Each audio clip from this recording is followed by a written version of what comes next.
各位，今天我要带大家深度拆解一段非常有分量的访谈。这段视频来自美中关系全国委员会，对话的嘉宾是美中教育基金会 USCET 的专家。我为什么要分享这段视频？因为在这不到8分钟的对话里，他撕开了目前美中博弈中最隐秘也最致命的一个切口，教育交流的全面崩塌。你会听到一个令人震惊的数据，在美中国留学生人数已经锐减了1/3，而美国在华留学生更是缩减到了原来的零头。视频详细介绍了美中双方如何像照镜子一样一步步互相加码限制，以及这种双向脱钩是如何切断两国未来几十年的人才管道的。如果你想看懂现在的中美关系为什么越来越话不投机，这段关于战略致盲的介绍，你一定要看完。Education exchange is really a foundation in how we understand the other side. It's most important when the two countries, the US and China, are not getting along. Around a decade ago, there were 15,000 Americans studying in China. And fast forward to today, there are about 2,000 on the ground. A decade ago, we saw trend lines increasing for Chinese students coming here year on year. Now, since 2019, we've seen a 1/3 decrease in Chinese students coming to the United States. The risk of not getting firsthand exposure could lead to misperceptions or, at worst, misunderstandings that could lead to escalation down the road. Why is educational exchange between the US and China important?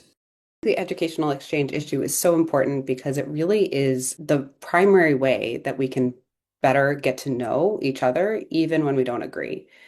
I think there's been a conflation on both sides that if you maybe go to the other person's country, if you're an American who spends time in China or Chinese who comes here, that means you have to agree or that you're supporting everything about the other system. I think that's completely false.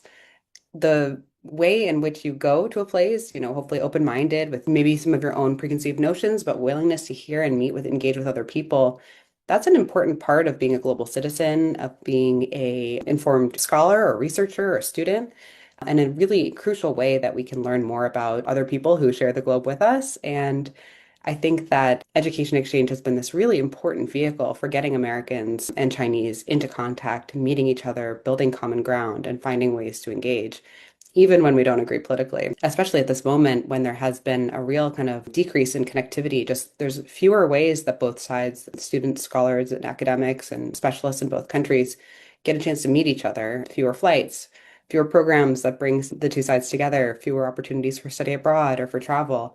I think that we need to really think critically about how educational exchange is an important way that we can strengthen our understanding of the other side, get to know each other, and find those opportunities for connectivity.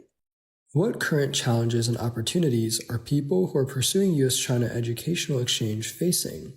The challenges there are quite a lot. I won't step around that point. On the US side, at least, there's a lot more restrictions on university campuses, state legislators, national legislation on how and why we interact with China on campuses. So some of that is in response to real issues that have been experienced on American campuses around freedom of expression issues and transnational repression.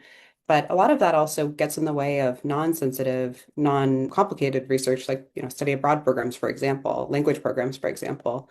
So on the American side, I think on most campuses, most Americans would find it much more challenging to understand how they can get to China. So that's, I think, one really important impediment to education exchange right now.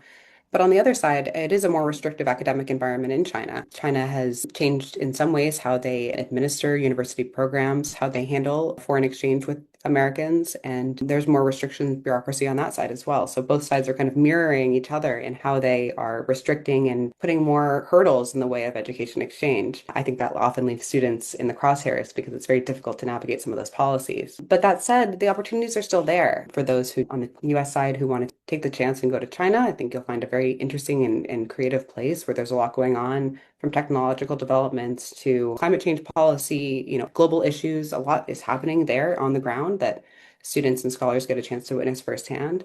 And for Chinese who still come here, I know that there's a lot of news and perceptions of America that it's a dangerous place. There's a lot of negative media about this current state of American society.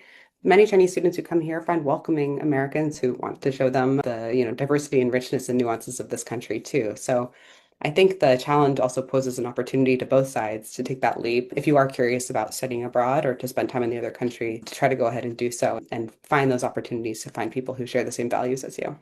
What role does the nonprofit sector play in the US-China relationship? The nonprofit sector is a really important stabilizing force in the bilateral relationship. Over the past decade or so, we've seen an enormous shift in US-China policy from the nation-to-nation level. But amid that, of course, I think as we know, anybody who's tuning in, the relationship between the United States and China is much more complex and nuanced and deep and diverse than just the policies of the two governments. So nonprofits represent this really important sense of stability and connectivity, both people-to-people levels, experts on both sides working together on a shared cause, and a sense of common purpose and goal, issues where the United States and China still share a lot of interests and have a lot of topics where they need to cooperate or find at least ways to understand what each other is doing to be able to manage bilateral ties or global issues. So right now, I will say it's not an easy time to be working in U.S.-China relations in any sector, and I think the nonprofit sector is also a part of that. Here at the U.S.-China Education Trust, we're working on higher education issues and ensuring a pipeline of expertise of Americans who deeply understand China and Chinese who understand the United States. And we've been doing this work for 25 years, but this is a really tough moment for that expertise pipeline on both sides. On the US student side, the numbers are quite low of Americans who are going to get firsthand exposure in China. And at USET, we believe that firsthand exposure is a crucial part of how we understand a complicated and nuanced and diverse country like China. So we would love to see those numbers go up. And on the other side, with Chinese students coming to the United States, the numbers in total are still higher, but the trends are not looking good. The numbers are down roughly 1/3 from before the pandemic.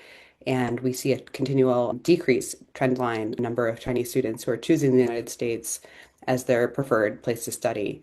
So I think we see organizations like us in the nonprofit sector and the academic environment who are working to try to build bridges and find ways for connectivity between the two sides, increasingly under strain, but also more important than ever in this political moment to make sure that there are still ways we can understand each other despite maybe not seeing eye to eye on every issue. What advice do you have for young people aspiring to work in the U.S.-China relations field?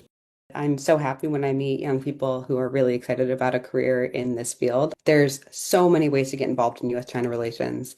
And I think that there's maybe a misperception that you can only do US-China policy working for a government or at a think tank where you're writing policy analysis. And I want to let any young professional who's interested in this career know that it's completely not true. There's so much happening between the two countries on all different levels of the relationship. So whether that might be a role at a nonprofit like the U.S. China Education Trust, where we work on issues in U.S.-China relations essentially through the lens of education, we have if you care about education, if you care about U.S.-China, come join us. We have internships and roles open, so come, you can contribute that way.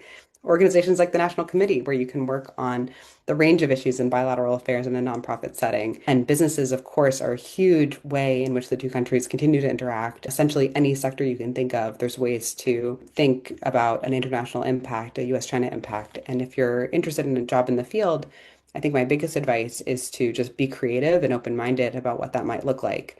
It might not be writing a policy paper, but if you're working side by side with colleagues in your China office, or you're sitting in the China office working side by side with colleagues in your American office, that's US-China relations. And that's important experience and nuance and cultural understanding that you can bring into your next role, wherever that might take you into the field. So I think keeping an open mind about what careers in this field look like is a really important piece of advice. 总结一下这段视频的核心表达，它其实是在向我们发出一个地缘政治预警。视频里最核心的观点是，教育交流不是简单的请客吃饭，而是大国关系的安全阀和信息源。当这种第一手的接触被政策障碍、法律门槛和官僚主义层层封死时，美中之间正在失去最后一代能读懂对方的专家储备。视频最后给年轻人的建议也很有深意，在宏观政策冷冰冰的对撞中，微观层面的个体连接反而成了最硬核的资产。我给大家分享这段视频，是希望大家能透过这种学术层面的变动，看清大国博弈是如何深远地改变我们每一个人的未来选择的。当桥梁断裂，剩下的只有深渊。这一期关于美中认知断层的内容分享就到这里，评论区聊聊，你觉得这种镜像限制还有回旋的余地吗？